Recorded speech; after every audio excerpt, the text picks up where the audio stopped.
आइए प्रार्थना करें। स्वर्गीय पिता, इस मौका के लिए धन्यवाद देते हैं कि हम तेरे वचनों को सीखने जा रहे हैं। हमें समझने समझाने के लिए ज्ञान दे। यीशु के नाम से मांगते हैं, आमीन। जय मसीह के दोस्तों, आज हम सीखेंगे यीशु और 10 आज्ञाएं, उसकी दूसरी भाग। मनुष्य का संपूर्ण कर्तव्य में क्या शामिल है? पढ़ें सपोपदेशक 12:13। सब कुछ सुना गया, अंत की बात यह है कि परमेश्वर का भय मान और उसकी आज्ञाओं को पालन कर, क्योंकि मनुष्य का संपूर्ण कर्तव्य यही है। मनुष्य का संपूर्ण कर्तव्य में परमेश्वर का भय मानना और उसकी आज्ञाओं का पालन करना शामिल है। हम यीशु के प्रति अपना प्रेम कैसे दिखाते हैं? यूहन्ना 14:15। यदि तुम मुझसे प्रेम रखते हो तो मेरी आज्ञाओं को मानोगे। यदि हम यीशु से प्रेम करते हैं तो उसकी आज्ञाओं को मानेंगे। आज्ञाकारिता किसका चिन्ह है? पहला यूहन्ना 2:3 और 4।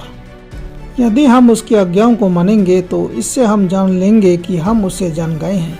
जो कोई यह कहता है मैं उसे जान गया हूँ और उसकी आज्ञाओं को नहीं मानता, वह झूठा है और उसमें सत्य नहीं। पहला यूहन्ना 5:2 और 3। जब हम परमेश्वर से प्रेम रखते हैं और उसकी आज्ञाओं को मानते हैं तो इसी से हम यह जान लेते हैं कि हम परमेश्वर के संतानों से प्रेम रखते हैं, क्योंकि परमेश्वर का प्रेम यह है कि हम उसकी आज्ञाओं को माने और उसकी आज्ञाएं बोझदायक नहीं।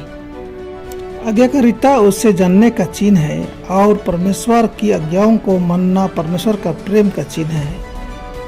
उन विशेषताओं में से एक क्या है जिसके द्वारा शेष मंडली को पहचाना जाएगा? प्रकाशित वाक्य 12:17 और प्रकाशित वाक्य 14:12। तब अजगर स्त्री पर क्रोधित हुआ और उसकी संतान से जो परमेश्वर की आज्ञाओं को मानते और यीशु की गवाही देने पर स्थिर हैं, लड़ने को गया। पवित्र लोगों का धीरज इसी में है जो परमेश्वर की आज्ञाओं को मानते और यीशु पर विश्वास रखते हैं।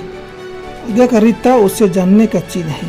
शेष कलीसिया परमेश्वर की आज्ञाओं को मानता है और यीशु पर विश्वास और यीशु की गवाही देता है। हम यीशु व्यवस्था, सुसमाचार और शिष्यत्व में कैसे सुसंगत बना सकते हैं? दूसरी यूहन्ना 1:5, 6 और 9।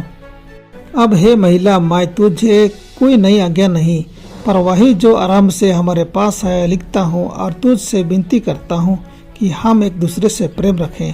और प्रेम यह है कि हम उसकी आज्ञाओं के अनुसार चलें। यह वही आज्ञा है जो तुमने आरंभ से सुनी है और तुम्हें इस पर चलना भी चाहिए। जो कोई आगे बढ़ जाता है और मसीह की शिक्षा में बना नहीं रहता, उसके पास परमेश्वर नहीं। जो कोई उसकी शिक्षा में स्थिर रहता है, उसके पास पिता भी है और पुत्र भी। हम बचाए गए हैं मसीह के द्वारा, प्रीतम 16:31, और पाप से बचाए गए हैं, मत्ती 1:21, और सेवा के लिए बचाए गए हैं, मत्ती 20:28 और मत्ती 28:19 और 20, और आज्ञाकारिता के लिए बचाए गए हैं, पहला शमूएल 15:22 और मत्ती 7:21। दोस्तों, इस पर विचार करें। नंबर 1, क्योंकि परमेश्वर का व्यवस्था सिद्ध है और इसलिए अपरिवर्तित है। पापी मनुष्य के लिए इसकी आवश्यकता के मानक को पूरा करना असंभव है। यही कारण है कि यीशु हमारे मुक्तिदाता के रूप में आए। जब हम अपने पापों को त्याग देते हैं और मसीह को अपने उद्धारकर्ता के रूप में स्वीकार करते हैं तो व्यवस्था ऊंचा हो जाता है। नंबर 2, वह सिद्धांत जो अदन का बाग में मनुष्य को जीवन के महान नियम के रूप ज्ञात कराए थे, पुनः स्थापित अदन वाटिका में अपरिवर्तित रहेगा। नंबर 3, हमें उसकी आज्ञाओं का पालन करना चाहिए जैसे उसने अपने पिता की आज्ञाओं का पालन किया। यदि हम ऐसा करते हैं तो हम पाएंगे कि व्यवस्था का कोई उपदेश नहीं है, बल्कि यह मानव जाति की भलाई और खुशी के लिए है, इस जीवन में और भविष्य में अमर जीवन दोनों के लिए। नंबर 4, व्यवस्था जीवन के लिए नियुक्त की गई थी और यह मनुष्य के प्रति परमेश्वर के प्रेम की वर्णन है।